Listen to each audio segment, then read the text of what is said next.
Liberia, they just voted in George Weah, who was World Footballer of the Year.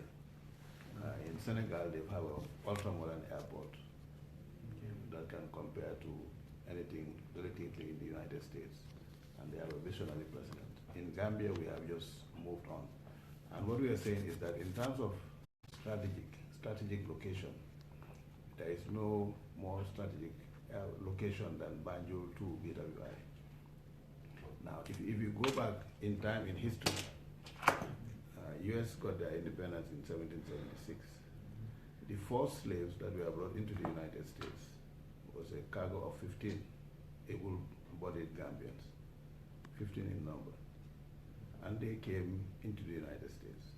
And the reason they came into the United States was that they were deemed to be very industrious. And it so happens that her great-great-grandfather was one of them, Mr. Ndu, Tapandu. So we believe that is the East Coast, BWI in particular, and it also happens that it's named after Thurgood Marshall. That also has some connotation. Now what we will want you to see at any time that you have will be a very interesting 5-minute presentation that was done by Viola Davis. Now, you know the history of Viola Davis. Yeah. Now, when she was going through the transition after Fences, she decided that she needed to have a cultural emancipation. And she visited Gambia. Wow. And if you listen to that piece, it's on YouTube, just put Viola. So I can find it on YouTube? Yeah, just listen to it, it's very powerful. And before that, of course, we had Alex Haley, who came to Gambia in 1969. And I recall, as the Chief Investment Officer for the Gambia, we came to Annapolis and installed the Kunta Kinte statue in Annapolis. My executive assistant, Renee, she and her mother headed up that organization. So yeah, I came with our former Vice President, Mr. Dabo. I was then head of the Investment Promotion Board. So I'm an honorary citizen of Annapolis.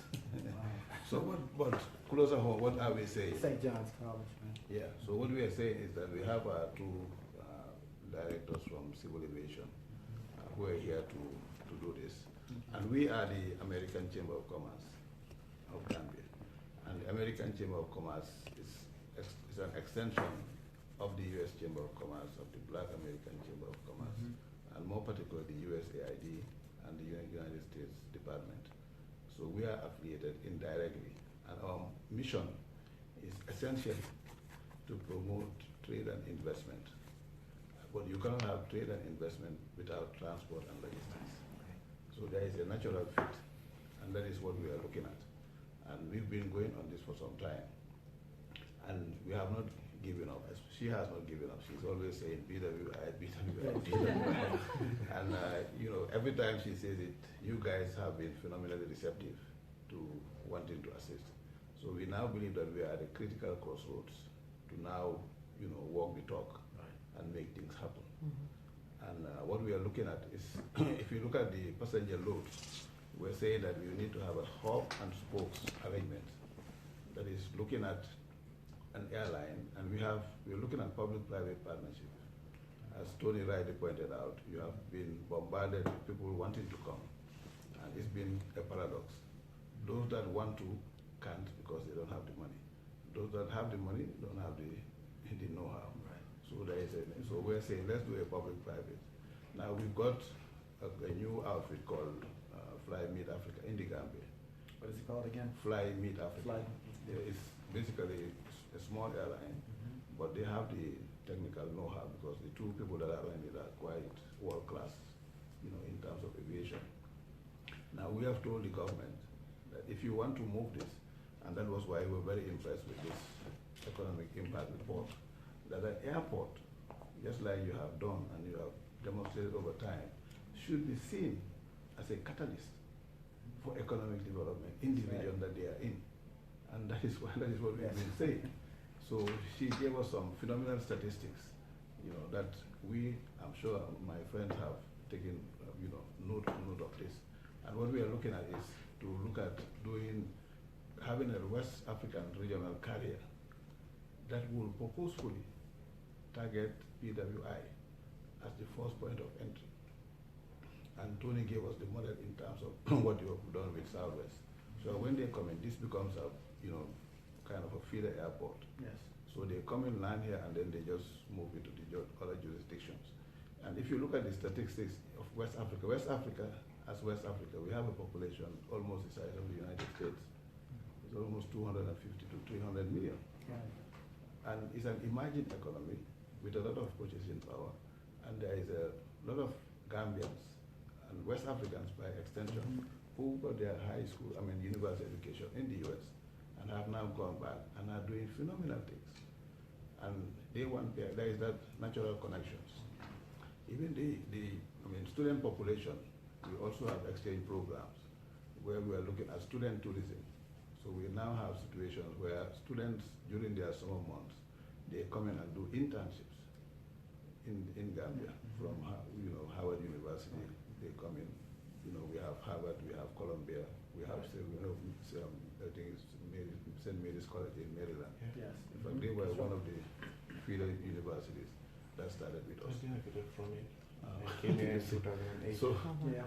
so there is that synergy, and this is what we are now trying to actualize.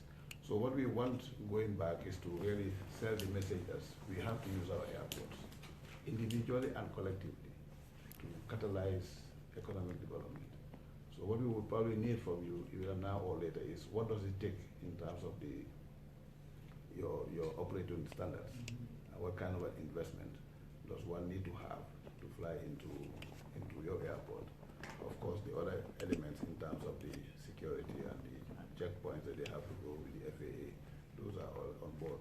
But what we also have, all the West African countries are now highly democratic. And because of that, they now have access to the initiative which is called the Africa Growth and Opportunities Act. That means they can export products into the United States free of duty. They are also qualified for aircraft leasing and financing from the United States Import and Exim Bank. I'm an agent of the Exim Bank. I've done some transactions. Yeah, I do some transactions on that. We are also qualified for the Millennium Challenge Corporation account. And the Millennium Challenge Corporation account basically looks at how do you improve on the business enabling environment, particularly in the area of trade and logistics. And these are significant amounts of money that are given as grant by the United States government to African countries to be able for them to up the scale in terms of their economic development. So what is the hurdle, the significant hurdle right now to getting this to a point where we're actively moving on it? Okay, I think the significant hurdle has been on our side, in the sense that we are looking at this in terms of country basis. Now, if you come to Gambia and you say you want a flight to BAWI, and you do the economic analysis, the numbers do not add up. But if you do, a triple jump with the aircraft and say you're going to fly in, like it has been done before. You do Ghana, pick up passengers from Ghana, pick up passengers from Freetown, Liberia, then to Banjul, and straight to BWI. Because the advantage that Banjul has is that if the location of Banjul, you're within 45 minutes of every other West African country. You have 45 minutes to Freetown, you have 45 minutes to Guinea-Conakry, you have 20 minutes to Senegal, you have 1 hour to Liberia, you have 2.5 hours to Nigeria, you have 2.5 hours to Ghana. So you can do the whole journey within a period of 10 to 12 hours. With the SM process, which is by default the only option, the only other option we have, you're talking about 24 hours. So I always tell my American friends that it's easier for me to come from Gambia to BWI than for you to go from BWI to California. And the way I demonstrate it, I always tell them that if I'm coming, I have dinner in Dakar, and immediately I walk into the US, I have my donuts coffee. So I have breakfast there, and I have dinner in Dakar and breakfast here. If I'm going home, I have dinner here and breakfast. So I was telling my friend that when we were coming, that we had a program that we says 36 hours Washington to Banjul. So what we do, you can leave here on a Thursday. You arrive Monday morning, you are in Dakar. Friday. Friday you are in Dakar. We take you to your hotel, you refresh. By midday, we take you to Gore Island, which is a major, attraction. I always tell people that President Clinton, Bush, and Obama have one thing in common. They all visited Gore Island. And also, President Bush, when he was governor, he visited Gambia on the 25th anniversary of the Gambia. And we are also trying to get, Oprah Winfrey hosts the Roots reunion every year. So we're trying to get the cast to do the reunion in Gambia and Senegal during that period. So what do you do in 36 hours? You fly from wherever you are in Banjul on a Friday. You go to Gore Island. You come back, you have a night out in the town. On Saturday, we take you to see a game reserve. Wild animals, wild park, because that's an attraction on Saturday. On Friday, you do a city tour. On Saturday, you do a city tour. Friday, you have you back in the hotel. Monday, you are back in the office. So that's an offer we are making to the three of you to visit. And 36 hours, that's all you need. I don't believe you. I have to experience that myself. 36 hours. 36 hours. And we can make it happen. Just give us a date where you're free, and we'll get the government to invite you as our VIP guest, and we'll give you the experience. 36 hours. That's I'm all it joking, takes. but That's 36 hours. I want to experience it. Yeah. Just like they said, the pricing is important here, and at the same time, BWI is very close to Gambia.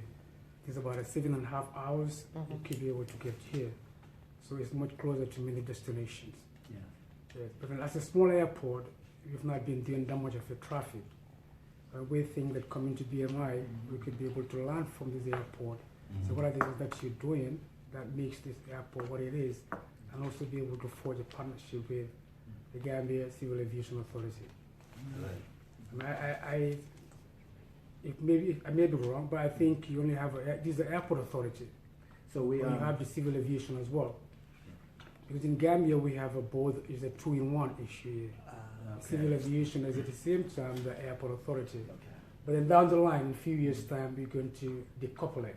The way it's going to be standalone, and the airport will be basically on a business model, just like you are. So it'd be good to know a lot of how things are worked out in here, so we'll be able to help the civil aviation to grow much bigger than here as well. It is critical that that the airport is able to operate like an entrepreneur, like a free enterprise. Right. If it gets caught up in the bureaucracy that normally comes with government, which is probably your civil aviation authority, civil aeronautical authority, it just ties the airport's hands, and you can't grow, you can't innovate. So I agree with you 100%. You need to develop that model. Well, another problem that our airport's been having is that our airport has been seen as a cash cow by the government. So if you look at the ticket costs, there's a component of the ticket cost that belongs to the airline, and the rest are user fees. User fees are taxes and surcharges. And the surcharge at the airport, you have a tourist levy, you have an airport levy. And I'm talking about when you buy a ticket costing $190, there's also another $200 added onto the ticket that are just taxes. So it makes the airport uncompetitive, and it makes the airport not responsive as it relates to pricing around the sub-region. So what we've been advocating is for government to see an airport as a public infrastructure that should attract investments and economic opportunities. It enables economic growth. Yeah, Yes. and basically that's the concept we're trying to sell to the government. And fortunately, the guy who's heading the airport right now buys into that idea. And we're hoping once we get back home, we'll be able to talk to the Minister of Infrastructure to see how best they can liberalize and incentivize the airport to make it lucrative for possible airline investors to see why they should make Gambia a home, because we need it. You can look at most major cities in this country, and and they all have an airport that's to some degree at the origin of the development of that economy. Atlanta, for example, I mean, Atlanta has, what, 110, 115 million passengers. Yeah. About 70 million of those passengers never see outside the airport, right? And the impact that has on making Atlanta the Mecca, I mean, that's a model all over the world. Atlanta wouldn't be Atlanta without the growth. Oh, precisely. Right? And you know, the D.C. area wouldn't, well, except for we have it's the capital, nation's capital. But if you combine the 3 airports here, we're about 75 million passengers. You take these 3 airports away, and you know, this area is not the strong economy that it is. So you're absolutely right. Without a thriving airport, it is very difficult to do business with the rest of the world, which makes it very difficult to get your economy off the ground. Because the shortest route from Banjul, the closest airport is Dakar. It's about 14 to 17 minutes flight. But guess what? It costs nothing less than $350 for a 17-minute flight. That is crazy. It's crazy. And that's the problem we want to phase out. And we realize it's not the cost because it's only 119 miles. But the taxes added to the cost of the ticket price it out of the market. And that's why this study right here will be a basis of me and Mr. Toure having a meeting with the Minister of Transportation and say, look, best practice is what we need in the Gambia. And here's a proven, tried, and tested concept. We went to BWI. The technology you have in your terminal, we don't even have 2% of it. So what you're offering, your value proposition far outweighs what we have. So therefore, I can't understand our OPEX cost per passenger coming to the airport to be $70, $80. Yeah. That's serious, and that's what we want them to work on because we want to be part of the global boom, and we can't be part of the global boom if cost is not part of our considerations. Another reason why Dulles is more expensive than BWI is Dulles has a significant regional jet operation. Yeah. Regional jet operations are very expensive. I know. Right, both for the airport, because of the infrastructure you gotta have in place to support all those operations. And for the airline, they don't have as many seats to spread. There's some fixed costs. They don't have as many seats to spread that cost over. And so the traditional airlines that have major regional jet operations in this country are struggling to some degree because they just can't. Cleveland, that's why Cleveland dehubbed, because they had a regional operation that just wasn't performing well financially. Dulles is having some of the same issues. They have a lot of dead cost. John, any issues? Civil aviation? So we will make ourselves available to provide as much advice or insight as we can. I mean, with the understanding that that we're an airport manager, there's a lot that we don't know about the airline side. Right. But you know, we can go as far as to, you know, we have a lot of relationships. We can certainly make sure that we put you in front of people who are smarter than we are. We want to make this work. Well, I think from us as a civil aviation or the airport authority, we would like to see between our institutions if there could be a possibility of having some sort of like a study tour for some of our employees to know more about airport operations, and also sort of like an MOU between us. And an MOU that would for what purpose again? I didn't hear the purpose.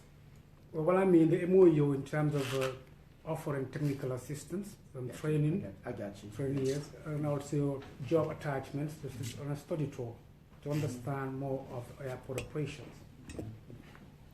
Basically, I guess what they're looking for is eventually we will get an airline that wants to work here, but once that airline comes into operation, they also want to be able to operate on your best practices and your benchmarks.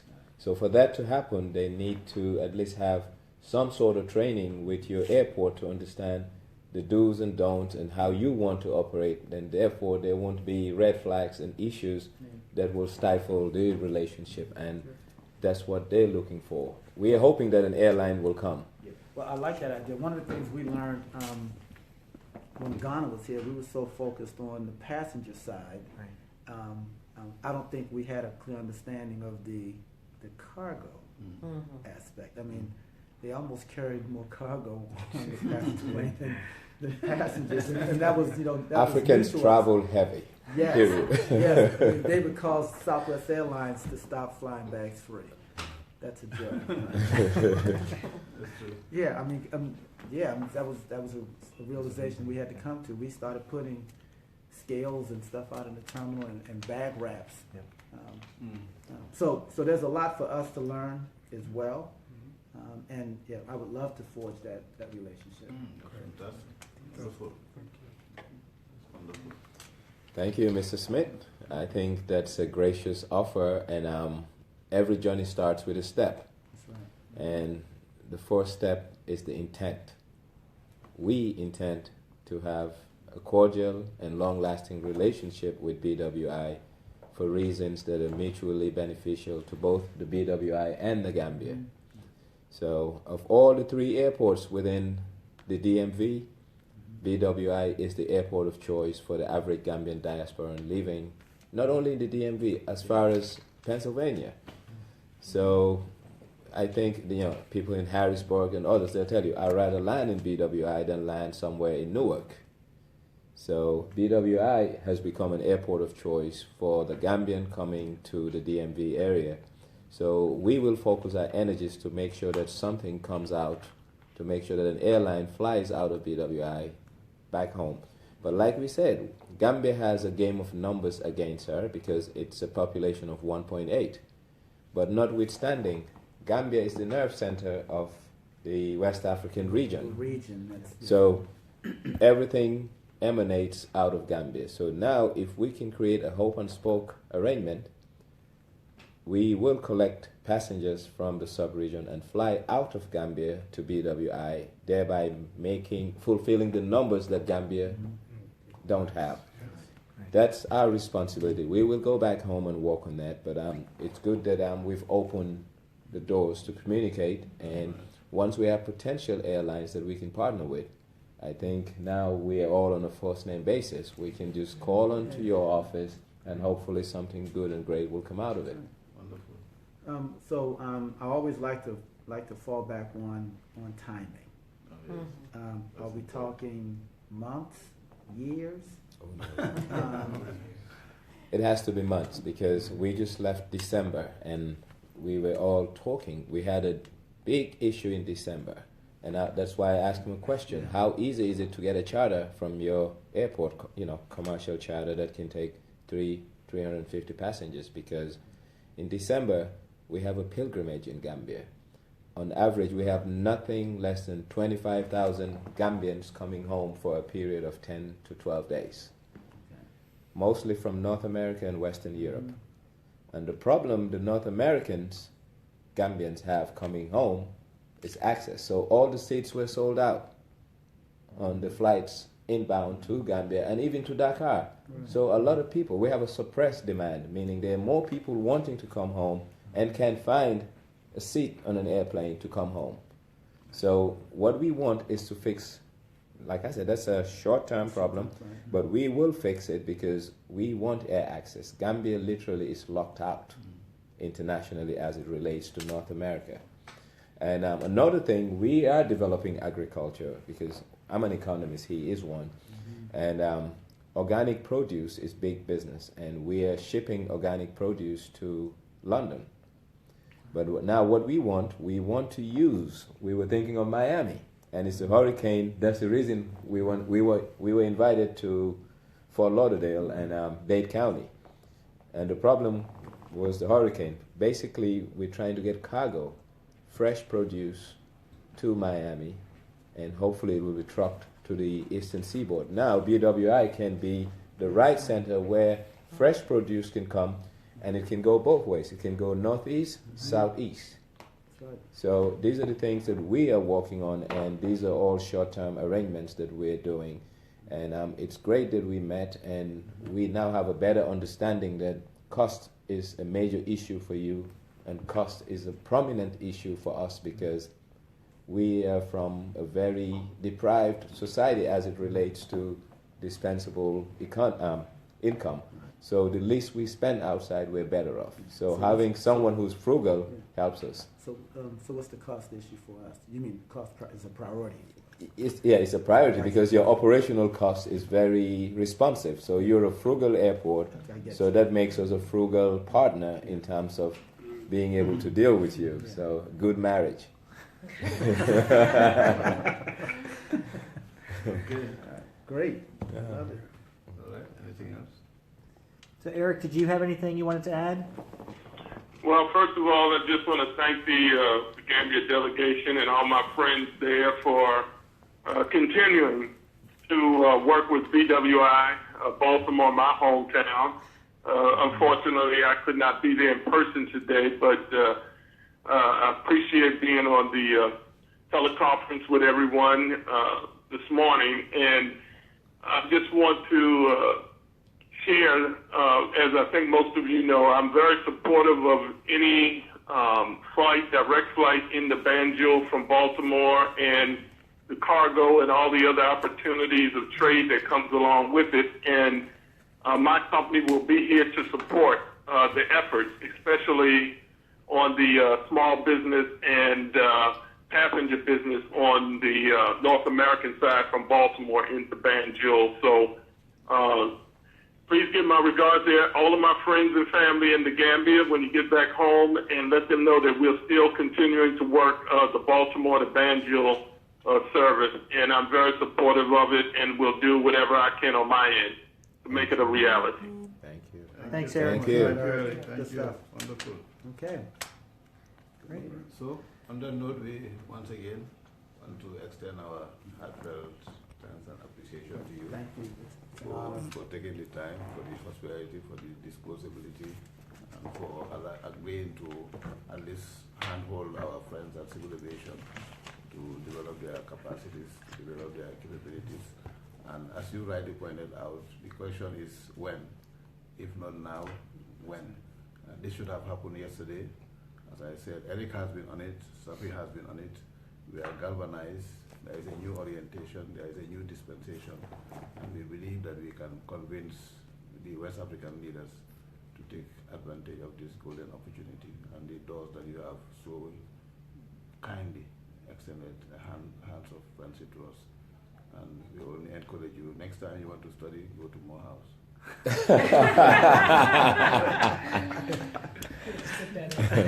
That was good. I don't even know how to respond to that.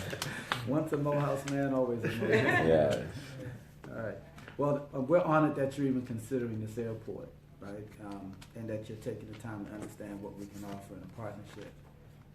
I think it's a partnership that could also benefit us. Obviously, we'll make ourselves available to benefit you, but there's a lot that we can learn.